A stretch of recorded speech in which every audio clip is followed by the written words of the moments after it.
अंतरिम बजट पेश किया गया और बड़े बड़े दावे किए गए।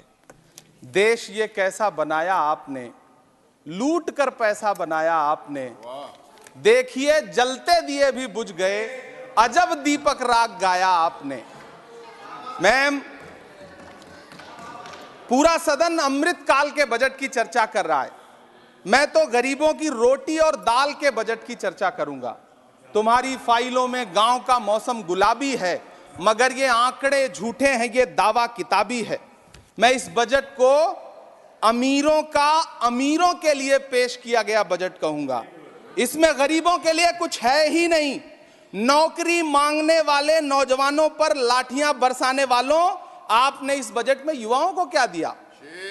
आपने पुरानी पेंशन बहाली की मांग करने वालों को क्या दिया? सालों से अपने लिए छत तलाश रहे लोगों को आपने इस बजट में क्या दिया? कुछ नहीं। और फिर आपको पूरी उम्मीद है कि पूरा देश आपके इस पेश किए गए बजट पे लहालोट हो जाए, तालियां पीटे, मंगल गान गाए। कैसे संभव है? मैं सदन में खड़ा होकर के इस बजट पे चर्चा करते हुए कहना चाहता हूं कि इस बजट में फुटपाथ पर रहने वाले, छप्परों में रहने वाले, झुग्गियों में रहने वालों के लिए क्या है, उनके लिए क्या है जो प्रधानमंत्री के किए गए वायदों की बाट जोह रहे हैं। हर साल फरवरी की खूबसूरत सुबह और सजी हुई संसद से बरसते हुए झूठे वायदों की जवाबदेही कौन तय करेगा? कौन बताएगा कि 2022 में प्रधानमंत्री जी जो सबको पक्का मकान देने वाला वायदा किए थे उसका क्या हुआ?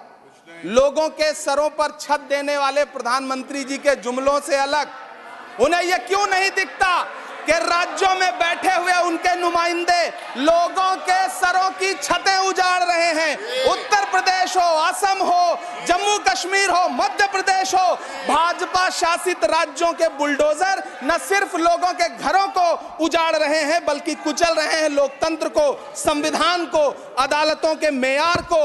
मैम, मैं आंकड़ों की बाजीगरी से अलग हट करके इस बजट पर एक बात कहना चाहता हूं।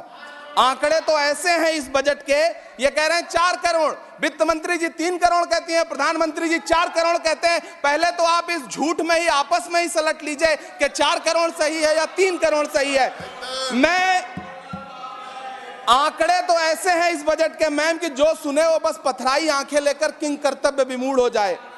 लेकिन झील में पानी बरसता है हमारे देश में, झील में पानी बरसता है हमारे देश में, खेत पानी को तरसता है हमारे देश में, जिंदगी का हाल खस्ता है हमारे देश में, दूध महंगा खून सस्ता है हमारे देश में।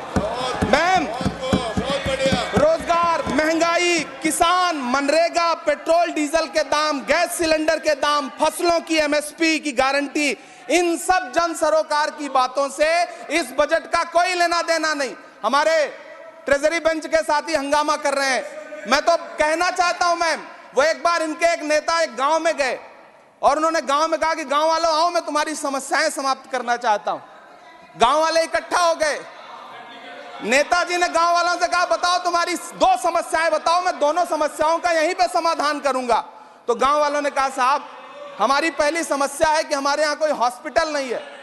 तो नेताजी ने मोबाइल निकाला, कहीं फोन मिलाया और मिला के फोन पे पता नहीं क्या कुछ कहा कि यहाँ गांव में हॉस्पिटल नहीं है, हॉस्पिटल तुरंत, यहाँ हॉस्पिटल चाहिए। गांव वाले खुश हो गए कि 1 मिनट में यहाँ हॉस्पिटल आ रहा है। अगली समस्या के बारे में उन्होंने, नेताजी ने गांव वालों से कहा कि मैंने आपकी पहली समस्या समाप्त कर दी, दूसरी समस्या बताओ। तो गांव वालों ने कहा साहब इस गांव में कोई भी मोबाइल का नेटवर्क ही नहीं है। ये है इनके काम करने का तरीका, ये है झूठ बोलने का तरीका। इन्होंने वायदे किए बड़े बड़े, जो 10 साल के इनके वायदे हैं मैं उनके बारे में बात करूंगा। वायदों से ज्यादा इनके नारों पे बात करूंगा। पहला नारा था बहुत हुई महंगाई की मार, अब की बार मोदी सरकार।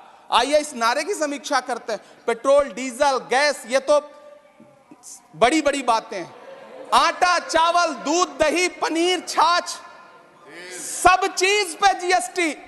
अरे ये फिल्में टैक्स फ्री करने वाले लोग कफन तक पर जीएसटी लगा रहे हैं और ये गरीबों की बात करते हैं। मैम, ये सरकार झूठ की सरकार है। ये सरकार के जितने दावे हैं सब खोखले हैं। आज प्रधानमंत्री जी कह रहे थे सबका साथ सबका विकास। ये कैसा सबका साथ सबका विकास है कि मौलाना आजाद नेशनल फेलोशिप आपने बंद कर दी, आपने माइनॉरिटी डिपार्टमेंट का बजट घटा दिया। आप कह रहे हैं सबका साथ सबका विकास। आप बात करते हैं बेटी बचाओ बेटी पढ़ाओ। हमारी आंखें हाथरस से लेकर कठुआ से लेकर के और देश की जंतर मंतर की सड़क वो देख रहे हैं, जब हमारी ओलंपिक पदक लाने वाली बेटियों को प्रधानमंत्री की चौखट पे अपना मेडल रख देना पड़ रहा है। इससे शर्मनाक क्या हो सकता है। मैम, कृषि विकास दर जो 2014 में 4.6% थी, इस वर्ष गिरकर 1.8 कैसे हो गई? क्यों हर दिन 31 किसान आत्महत्या करने को मजबूर हैं? ये सरकार उन पर क्यों बात नहीं करती? कीमत तो बहुत बढ़ गई शहरों में धान की, लेकिन विदा ना हो सकी बेटी किसान की। मौका मिला तो लोगों ने कुर्सी के वास्ते तस्वीर ही बिगाड़ दी हिंदुस्तान की, और आज बड़ी बड़ी बातें कर रहे हैं। मैं यहां पर आपसे खड़ा होकर के मैं अंत में इतना कहना चाह रहा हूं कि वित्त मंत्री जी ने बजट में ट्रेनों के डिब्बे को वंदे भारत कोच में बदलने का एक प्रस्ताव रखा अपने भाषण में। ठीक है, ये सुनने में कानों को बहुत अच्छा लगता है, लेकिन मैम, ये सरकार ट्रेनों की सुरक्षा के बुनियादी मुद्दों पर एक शब्द नहीं बोलना चाहती। बालासोर हादसे में घायल हुए लोगों की चिता की राख अभी तक ठंडी नहीं हुई है। वंदे भारत के वीडियो पोस्ट करने वाली ये सरकार कभी भारत की जनरल डिब्बों की, रेलवे के स्लीपर क्लास डिब्बों की वीडियो अगर पोस्ट करे ट्विटर पे, तब समझ में आए। बिहार से, इलाहाबाद से, लखनऊ से दिल्ली आने वाली, मुंबई जाने वाली ट्रेनें देख लीजिए, उनकी हालत देख लीजिए, तो आपको लगेगा कि ये वही ट्रेनें हैं। आज स्थिति ये है कि रेलवे स्टेशन तो छोड़िए, रनवे पर खाना खिला रही हैं आपकी प्राइवेट एयरलाइंस। अभी आपने जुर्माना लगाया है, नोटिस दिया है एक एयरलाइंस को। यह स्थिति आपने करके रख दी है ट्रेनों की, एयरलाइंस की।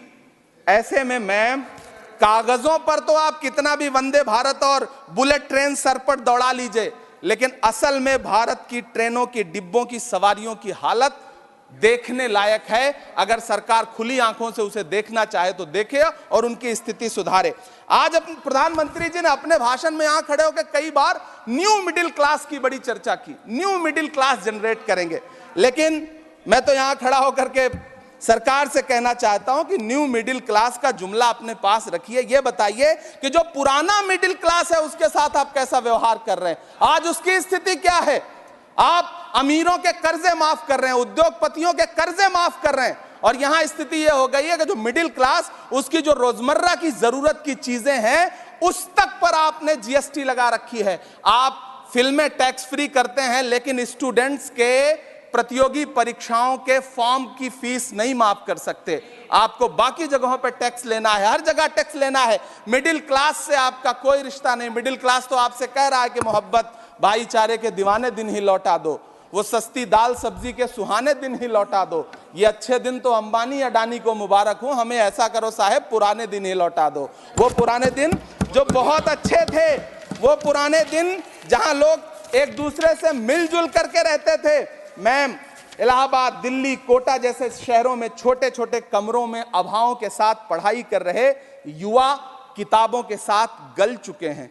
उनके हिस्से अधेड़ अवस्था तो आई है, लेकिन नौकरी और रोजगार नहीं आया।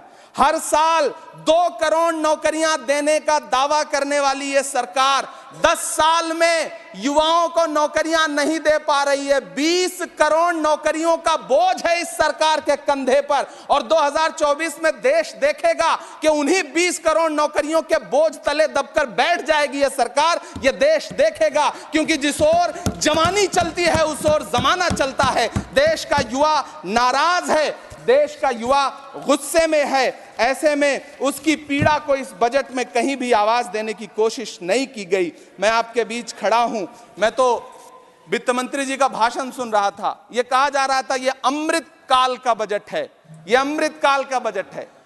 ये कौन सा बजट है ये बाद में तय होगा, लेकिन मैं इतना जानता हूं कि ये इस सरकार का अंतिम बजट है, आखिरी बजट है। इसके बाद न्याय का बजट पेश होगा जिसकी चर्चा राहुल गांधी जी पूरे देश में कर रहे हैं।